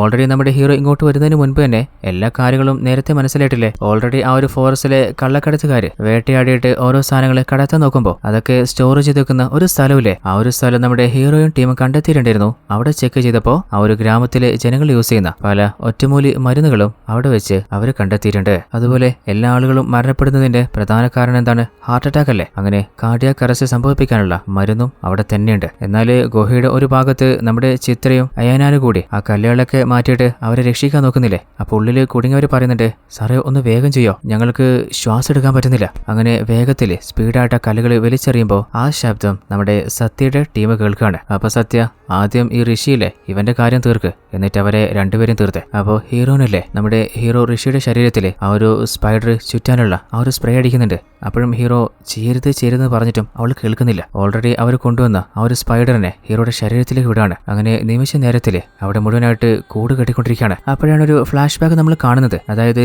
യമുനെ ഹെൽപ്പിന് ഹീറോ വിളിച്ചിരുന്നില്ലേ, അപ്പോൾ എന്തോ ഒരു കാര്യം യമുനെ തേടിക്കൊണ്ടിരിക്കുന്നുണ്ടായിരുന്നു. അല്ല എന്താണെന്ന് ചോദിച്ചപ്പോൾ തന്റെ അച്ഛൻ പറഞ്ഞു കൊടുത്തതില് കാർഡിയാക് അറസ്റ്റ് വരാതിരിക്കാനായിട്ട് ഒരു പ്രതിരോധ മരുന്നുണ്ടായിരുന്നു. ഓൾറെഡി സത്യ ഒളിപ്പിച്ചു വെച്ച മരുന്നുകളുടെ ഇടയിൽ അത് അവള് കണ്ടുപിടിക്കുകയാണ്. അവള് പറയുന്നുണ്ട് ആ ഒരു കാട്ടിൽ കുടുങ്ങിയ ആളുകളെ ഭയപ്പെടുത്തുമ്പോൾ ചിലപ്പോൾ അറിയാതെ സത്യയുടെ ടീമിന്റെ മേലെയും ആ ഒരു സ്പ്രേ ആവാനുള്ള സാധ്യതയില്ലേ, അപ്പോൾ അവർക്കും ഹാർട്ട് അറ്റാക്ക് വരില്ലേ. അപ്പോൾ അത് സംഭവിക്കാതിരിക്കാനായിട്ട് അവരതിനൊരു ആന്റിഡോട്ട് എന്തായാലും വെച്ചിട്ടുണ്ടാവും. അങ്ങനെ ആ ഒരു ആന്റിഡോട്ട് അവള് കണ്ടുപിടിച്ചിട്ട് നമ്മുടെ ഹീറോയുടെയും ടീമിന്റെ കയ്യിൽ അവരുടെ സേഫ്റ്റിക്കായിട്ട് ആ ഒരു മരുന്ന് കൊടുക്കുകയാണ്. ഓൾറെഡി അവര് ആ ഒരു മരുന്ന് വായിൽ വെച്ചിട്ടാണ് അങ്ങോട്ട് വന്നിട്ടുള്ളത്. അതായത് ഹീറോയുടെ വായിലും ആ ഒരു മരുന്നുണ്ട്. അങ്ങനെ പതിയെ ഹീറോ ആ ഒരു മരുന്ന് ചവച്ചിറക്കാണ്. അപ്പൊ എന്താവും, ആ മരുന്ന് ആന്റിഡോട്ടായിട്ട് പ്രവർത്തിക്കും. അങ്ങനെ ഹീറോയ്ക്ക് പ്രതിരോധ ശക്തി തിരിച്ചു കിട്ടാണ്. വേഗത്തിൽ ശ്വാസം എടുക്കാൻ പറ്റുന്നുണ്ട്. ആ ഒരു ചിലന്ത് കൂടൊക്കെ വേഗം തന്നെ പറിച്ചു കളയാണ്. അതേസമയത്ത് മറ്റൊരു ഭാഗത്ത് നമ്മുടെ ചിത്രയും അയ്യനാരും ആ കല്ല് മാറ്റിക്കൊണ്ടിരിക്കല്ലേ, അവരെയും കൊലപ്പെടുത്താനായിട്ട് ആ ഒരു ടീം വരികയാണ്. എന്നാൽ അവർക്ക് നേരെ നമ്മുടെ അയ്യനാരും ചിത്രയും ഫൈറ്റ് ചെയ്യാണ്. അപ്പോൾ തന്റെ ടീമിനെ രക്ഷിക്കാൻ ഹീറോയും കളത്തിലിറങ്ങാണ്. അങ്ങനെ രണ്ട് ടീമും തമ്മിൽ അങ്ങോട്ടും ഇങ്ങോട്ടും ശക്തമായിട്ടുള്ള ഫൈറ്റ് നടക്കുന്നുണ്ട്. എന്നാൽ നമ്മുടെ ഹീറോയ്ക്ക് ആരെയും കൊലപ്പെടുത്തണമെന്നില്ല. ഹീറോ പറയുന്നുണ്ട് മര്യാദക്ക് നിങ്ങൾ സറണ്ടർ ആയാൽ മതി. എന്നാൽ അവര് വെറി പിടിച്ച പോലെ ഹീറോയെ അറ്റാക്ക് ചെയ്യാൻ ശ്രമിച്ചുകൊണ്ടിരിക്കുകയാണ്. അപ്പോൾ ഹീറോയ്ക്ക് വേറെ നിവൃത്തിയില്ല. ആയുധം വെച്ച് ഹീറോ അവർ അറ്റാക്ക് ചെയ്യാണ്. അതിൽ അബ്ദുൽ മരണപ്പെട്ടു പോവാണ്. അങ്ങനെ ബാക്കിയുള്ള ആളുകളുമായിട്ട് ഫൈറ്റ് നടക്കുന്നില്ലേ, ആ ഒരു ഫൈറ്റിനിടയിൽ ഭൂമി കുലുക്കം പോലെ സംഭവിച്ചിട്ട് നമ്മുടെ സത്യയുടെ ശരീരത്തിൽ ഒരു പൈപ്പ് കയറാണ്. ജീവനിൽ സത്യ പിഴഞ്ഞുകൊണ്ടിരിക്കുമ്പോൾ ബാക്കിയുള്ള സത്യയുടെ ടീമിനെ മുഴുവനായിട്ട് നമ്മുടെ ഹീറോയുടെ ടീം ലോക്ക് ചെയ്യാണ്. എന്നാൽ ഹീറോയ്ക്ക് ആരെയും കൊലപ്പെടുത്തണമെന്നുണ്ടായിരുന്നില്ലല്ലോ. എന്നാൽ ഇപ്പോ സത്യ മരണത്തിന്റെ വക്കീലല്ലേ. ഇവരുടെ ടീം ചെയ്യാൻ ആഗ്രഹിച്ചത് ഒരു നല്ല കാര്യമാണ്. എന്നാൽ അതിനവര് തെരഞ്ഞെടുത്ത വഴി ഒരു ജീവൻ എടുക്കുക എന്നുള്ളത് അത് ഹീറോയ്ക്ക് അംഗീകരിക്കാൻ പറ്റുന്നില്ലല്ലോ. അങ്ങനെ ആ ഒരു ഗുഹയുടെ ഉള്ളിൽ കുടുങ്ങിപ്പോയിട്ടുള്ള വർക്കേഴ്സിനെ രക്ഷിക്കാനായിട്ട് ആ ഒരു കല്ല് വേഗം മാറ്റാണ്. അതുപോലെ വേഗത്തിൽ അവർക്ക് ഹെൽപ്പ് ചെയ്യാനായിട്ട് ഫയർഫോഴ്സിനെയും ആംബുലൻസിനെയും ആ ഒരു സ്ഥലത്തേക്ക് ഹീറോ വിളിച്ചു വരുത്താണ്. ഇവര് 6 പേര് ചേർന്ന ഗ്രൂപ്പിലെ സത്യയും അബ്ദുളും മാത്രമല്ല മരണപ്പെട്ടെ, ബാക്കിയുള്ള ആളുകളെ അറസ്റ്റ് ചെയ്ത് കൊണ്ടുപോവാണ്. ആ ഒരു കൂട്ടത്തില് നമ്മുടെ ഹീറോയിൻ കൈദിയില്ലേ, അവള് സങ്കടത്തില് ഹീറോയെ നോക്കുന്നുണ്ട്. ഹീറോയ്ക്കും എന്താണ് പറയണെന്ന് അറിയുന്നില്ല. എന്നാൽ അപ്പോഴും നമ്മുടെ ഹീറോയ്ക്ക് ചില സംശയങ്ങളുണ്ട്. അതായത് സത്യ 4 വർഷം മുൻപാണ് ഈ ഒരു ടീമിനെ ഫോം ചെയ്യുന്നത്. എന്നാൽ 5 വർഷം മുമ്പ് ബാല ഓൾറെഡി മരണപ്പെട്ടിട്ടുണ്ടായിരുന്നു. അപ്പോ ബാലയെ കൊന്നതാരാ? അപ്പൊ ചിത്ര ഓൾറെഡി ബാല മരണപ്പെട്ടത് ആക്സിഡന്റിലാണെന്നല്ലേ എല്ലാവരും പറഞ്ഞത്. അങ്ങനെയാണെങ്കിൽ ചിലപ്പോൾ ശരിക്കും അയാൾ ആക്സിഡന്റിലായിരിക്കും മരണപ്പെട്ടിട്ടുണ്ടാവുക. എന്നാൽ ഫോറസ്റ്റിന്റെ ഉള്ളിൽ മരണം സംഭവിച്ചുകൊണ്ട് തന്നെ പതിയെ ആ ഒരു ബോഡിയിൽ ഈ ഒരു സ്പൈഡർ കൂട് കിട്ടിയതായിരിക്കാം. ആ ഒരു ബോഡി ഒരു വർഷത്തിന് ശേഷമായിരിക്കാം സത്യയുടെ കൺമുമ്പിൽ പെടുന്നതും അതിനുശേഷമായിരിക്കാം സത്യ ടീം ഫോം ചെയ്യുന്നതും. അപ്പോൾ ബാലയുടെ ബോഡി എങ്ങനെ കണ്ടെത്തിയത് അതേ മെത്തഡിൽ തന്നെ ഈ ഒരു കൊലപാതക പരമ്പര തന്നെ അവർ പ്ലാൻ ചെയ്തതായിരിക്കാം. അപ്പോഴും അയ്യനാര് പറയുന്നത് അങ്ങനെയൊന്നുമല്ല, എനിക്ക് തോന്നുന്നത് ഇതിന്റെയൊക്കെ പിന്നിൽ ശരിക്കും വനയക്ഷി തന്നെയാണെന്നാണ്. ഓൾറെഡി അയ്യനാരിന്റെ ഫാമിലി പറഞ്ഞിട്ട് തന്റെ ഭാര്യയാണ് തന്റെ മുത്തശ്ശി മരിക്കാൻ കാരണമെന്ന് അവൻ വിശ്വസിച്ചതല്ലേ. അത് കേട്ടപ്പോൾ ചിത്രക്ക് വല്ലാതെ ചൊറിഞ്ഞു വരുന്നുണ്ട്. വെറുതെ എന്തെങ്കിലും അടിച്ചുകൂടാൻ നിൽക്കരുത്, മര്യാദക്ക് വണ്ടി കയറ്, നമുക്കിവിടുന്ന് പോണ്ടേ. അങ്ങനെ ഹീറോ വണ്ടിയിൽ കയറാൻ നോക്കുമ്പോഴാണ് ഒരു കാര്യം ഓർക്കുന്നത്. അതായത് ഹീറോ ആ ഒരു വനയക്ഷയെ ഫോളോ ചെയ്ത് പോയിട്ടുണ്ടായിരുന്നില്ലേ. അങ്ങനെ അവസാനം കാട്ടിന് നടുവിൽ വെച്ചിട്ട് അതിനെ നേരിട്ട് കാണുകയും ചെയ്തില്ലേ. എന്നാൽ കുറച്ചു നേരത്തെ സത്യയുടെ ടീമിൽ കണ്ട വനയക്ഷയായിട്ട് വേഷം മാറിയിട്ടുള്ള ആളുടെ ഫേസ് ആയിരുന്നില്ല ഹീറോ കണ്ടിരുന്നത്. അതൊരു റിയൽ ഫേസ് ആയിരുന്നു. അതുമാത്രമല്ല വല്ലാതെ ഭയപ്പെടുത്തുന്ന വിചിത്രമായിട്ടുള്ള രൂപം. ആ കാഴ്ച കണ്ടിട്ടാണ് ഹീറോ അന്ന് വല്ലാതെ പേടിച്ചു പോയത്. അതിനുശേഷമാണ് ഹീറോയുടെ ഉള്ളിൽ ചെറുതായിട്ട് എവിടേക്കോ ആ ഒരു ശക്തി ഉണ്ടാവാന്നുള്ള ഒരു വിശ്വാസം വന്നു തുടങ്ങിയത്. ആ ഒരു കാര്യം ഓർത്തുകൊണ്ട് തന്റെ വണ്ടി എടുത്തിട്ട് അവിടുന്ന് തിരിച്ചു പോവാണ്. അപ്പോഴാണ് ആ ഒരു ജനങ്ങൾ മുഴുവനായിട്ട് ഒന്നിച്ച് ജീവ ബലി നൽകിയ ആ ഒരു ഗുഹ നമ്മൾ കാണുന്നത്. ആ ഗുഹയുടെ ഉള്ളില് ആ ഒരു വനയക്ഷിയുടെ ഒരു ശിലയിലെ ആ ഒരു ശിലയുടെ അരികിലേക്ക് വനയക്ഷി പോലെ ഒരു രൂപം പോകുന്നതായിട്ട് നമ്മൾ കാണുന്നുണ്ട്. അതായത് യഥാർത്ഥത്തിൽ ആ ഒരു കാടിനെ പ്രൊട്ടക്ട് ചെയ്യാൻ ആ ഒരു വനയക്ഷി അവിടെ തന്നെയുണ്ട്. അതായത് അതൊരു റിയൽ ശക്തിയാണെന്ന് കാണിച്ചുകൊണ്ട് ഈ ഒരു കഥ ഇവിടെ അവസാനിക്കുകയാണ്. അപ്പോ എങ്ങനെയുണ്ടായിരുന്നു കഥ? ട്വിസ്റ്റോട് ട്വിസ്റ്റ് ആയിരുന്നില്ലേ? ഓൾറെഡി ഞാൻ പറഞ്ഞ പോലെ തന്നെ നിങ്ങളെ സാറ്റിസ്ഫൈ ചെയ്യുന്ന നല്ല കഥയും നല്ല ട്വിസ്റ്റുകളും അതുപോലെ നല്ല വിഷ്വൽസും തന്നെ ആയിരുന്നില്ലേ? അപ്പോൾ ഈ ഒരു കഥ ഇഷ്ടപ്പെട്ടാല് മറക്കാതെ എല്ലാ കൂട്ടുകാരും ഈ വീഡിയോയ്ക്ക് ഇപ്പൊ തന്നെ ഒന്ന് ലൈക്ക് ചെയ്തേക്കണേ. അതുപോലെ ഇതിലും അടിപൊളി സീരീസുകൾ കാണാനായിട്ട് നമ്മുടെ ട്വിസ്റ്റ് മലയാളി സീരീസ് എന്ന ചാനൽ സബ്സ്ക്രൈബ് ചെയ്ത് വെക്കുക. കൂട്ടുകാരിലേക്ക് ഒന്ന് ഷെയർ ചെയ്ത് സപ്പോർട്ടും ചെയ്യാം. അപ്പോൾ മറ്റൊരു അടിപൊളി കഥയിൽ നമുക്ക് വേഗം തന്നെ കണ്ടുമുട്ടാം. അതുവരേക്കും ടാറ്റ, ബൈ ബൈ.